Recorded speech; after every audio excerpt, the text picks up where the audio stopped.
Hi everybody. I thought I'd take you along to Hobbiton with me. I recently had the opportunity to travel to Matamata in the North Island, and my friend Jennifer and I got on the bus to Hobbiton. Can you just imagine Sir Peter Jackson in a helicopter checking out the lay of the land? And he found this sheep farm. Incidentally, all the sheep had to be moved off the land for the filming because Peter Jackson didn't feel that they were authentic enough to be in the Hobbit movie. His attention to detail is meticulous, so all those sheep had to be moved somewhere else, and more historically accurate sheep moved in. Now, as you can see, Hobbiton is a very popular tourist attraction.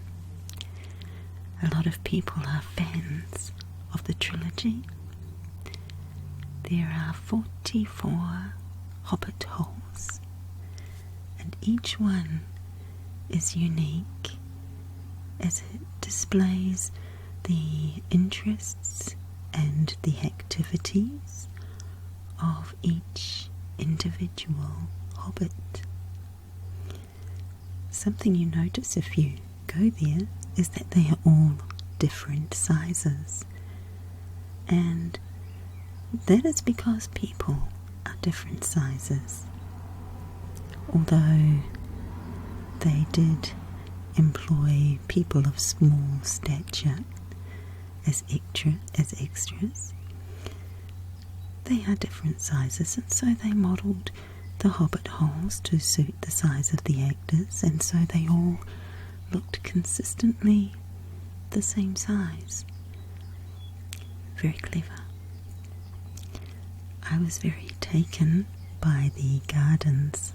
I just love a cottage garden and folk art, and so I took photos of bluebells and foxgloves and snapdragons. They're so meticulously arranged. Beautiful vegetable garden. Obviously that hobbit grows food. And it's very impressive. Initially, the first movie set, which was on this very location, was dismantled after the first Hobbit film, but it was rebuilt in a more permanent manner for the next movies, and also to allow tourists to come and see where the movies were made and actually get a feel for what it was like to be on set at that time. This hobbit likes fishing. I like the garden.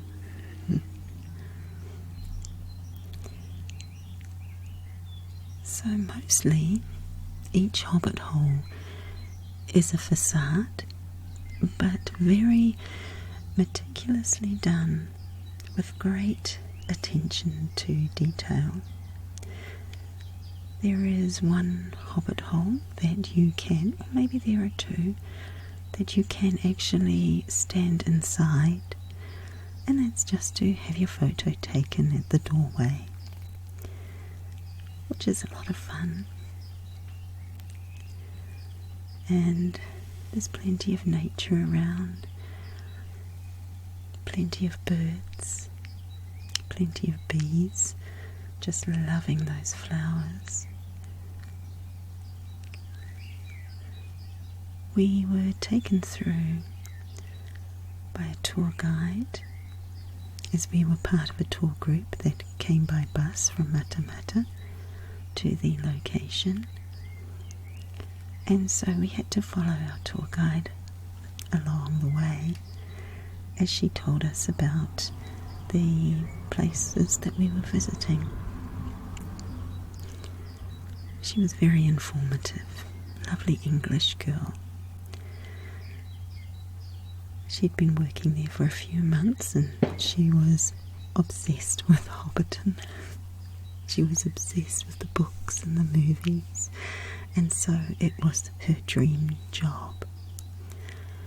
However, I was a bit naughty. I did hang back quite a few times so that I could capture these lovely shots of gardens, as I was so taken with them. I wonder what this hobbit's hobby is. Beekeeping. Now, what's the word for beekeeping? I've forgotten it. Apiary? I must look that up.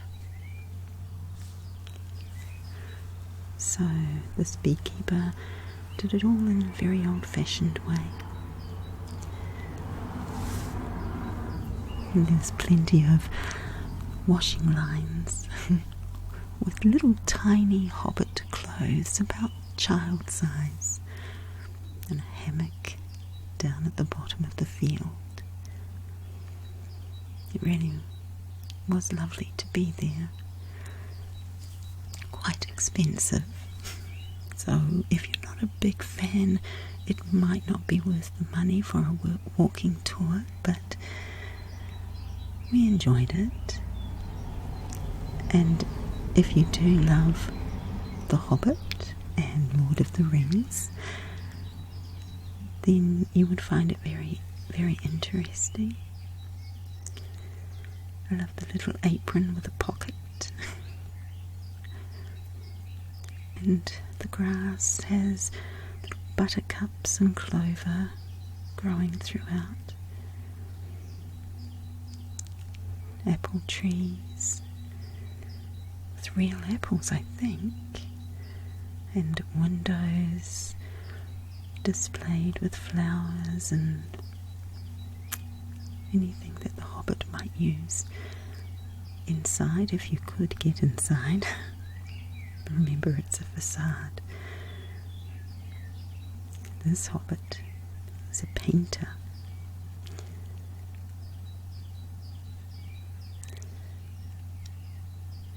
It was a very good view. When you reached the top, you could see down all the other Hobbit holes. Very difficult to get pictures without people in them. Now, Bilbo Baggins lives on a hill, and I believe that the higher up a Hobbit hole is, the more important the Hobbit. And he has one of the larger houses. I guess Gandalf had to fit in there, didn't he? It was a tight squeeze for him. And the actor playing Bilbo Baggins was of common stature, unusual sort of height, so it's a larger house. Now, that tree above Bilbo Baggins' home, that tree is not real. Such is the attention to detail. Peter Jackson had this tree made, and he had all these leaves attached by hand and hand painted, and then he looked at it one day and said, "No, that's the wrong colour. That's not the colour I want the tree." And so they had to take all those leaves down and paint them all. Oh, no, maybe they didn't. Maybe they left the leaves up and they painted each one.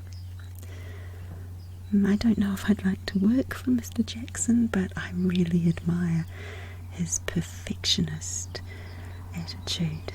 He wants to give the people who see his films the very, very, very best. This was our tour group, a busload. Moss on the signs, very authentic. Bagshot Row. The hill, obviously. Little windows. So convincing. There's that tree again. apples with nasturtium growing nearby. Have you ever tried nasturtium in a salad? Very peppery. It's got a bite to it. But I like it in small doses. Those apples look good enough to eat. So relaxing to be there. It's very comfortable. It's a beautiful day. It's a comfortable walk. You could almost imagine that there was somebody inside having a cup of tea or whatever hobbits drink. Ale. I think hobbits drink quite a bit of ale.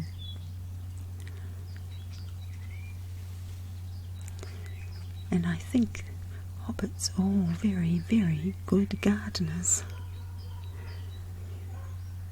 This hobbit makes cheese. I like cheese. Like a little cheese stall where you could just buy some. That would be nice. I think you have to be very patient to make a good cheese. Now, obviously I detoured quite often. I stayed on the path with my group, but I had to keep running to catch up as I stopped to take some footage. I couldn't resist. And we're coming out into the open field. There's a maypole. Probably a place of celebration or meetings. Yet more Hobbit holes. I think we saw everyone. I didn't count. Perhaps I should have. Ah, the Green Dragon. We were making our way to the Green Dragon, which is at the end of the tour, and our tour guide was going to give us a drink. And we had the choice of 2 types of beer, I believe, and a ginger beer, which was non-alcoholic. I chose the ginger beer. Just a heads up though, I don't think it was gluten-free. I can't be too sure about that. I won't go into detail. Remember that bridge? We crossed that very bridge that Gandalf rode across. How exciting is that, to have actually stood in the place. That was wonderful. And you could just see such a lovely view all around. Blacksmith.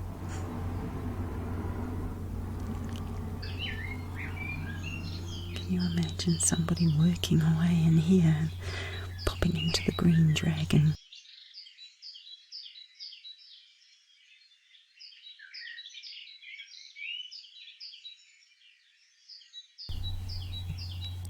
And so into the Green Dragon we go for our lovely, cool, refreshing drink of ginger beer. It wasn't especially cool, but that open fire always looks lovely, doesn't it? We enjoyed that. So many little knickknacks around the Green Dragon. It was full of just little tiny things, whether it was a little seed even, an interesting looking seed pod, or a vase. So many little bips and bobs around the place. Lots of little things. You could almost imagine yourself being part of the Hobbit community. I think it would have been nice if they'd had actors dressed as hobbits, just doing their thing. Wouldn't that be a wonderful job? I think that would have been quite nice if they could do that. Maybe one day they will. I wonder if I would feel very tall hobbits are very small. So many little things, little interesting things. Just had to wander around and have a look. I loved the folksy feel of it. I like a beautiful English garden and a wild garden. I like it when things aren't too orderly.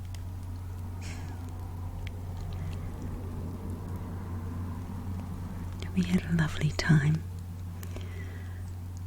So my friend Jennifer really enjoyed it, and I enjoyed her company, so I was grateful that I could take her along to see this.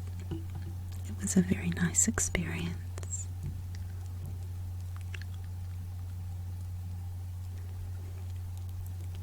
I've only seen one of the movies, the first one, and I did enjoy it. I read The Hobbit when I was about 12 years old. And how amazing to actually see it all come to life. But as I say, it's quite expensive to go along.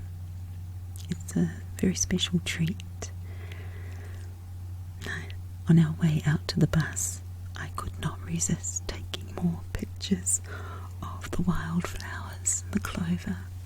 And of course, we had to pass through the shop on our way to the bus. But even that was beautifully decorated. Lots of little interesting things to see. I didn't buy anything, but I did enjoy looking around. I hope you've enjoyed sharing this experience with me as well, and I am looking forward to you visiting again soon. Thank you for spending time with me and sharing this. So I will say good night.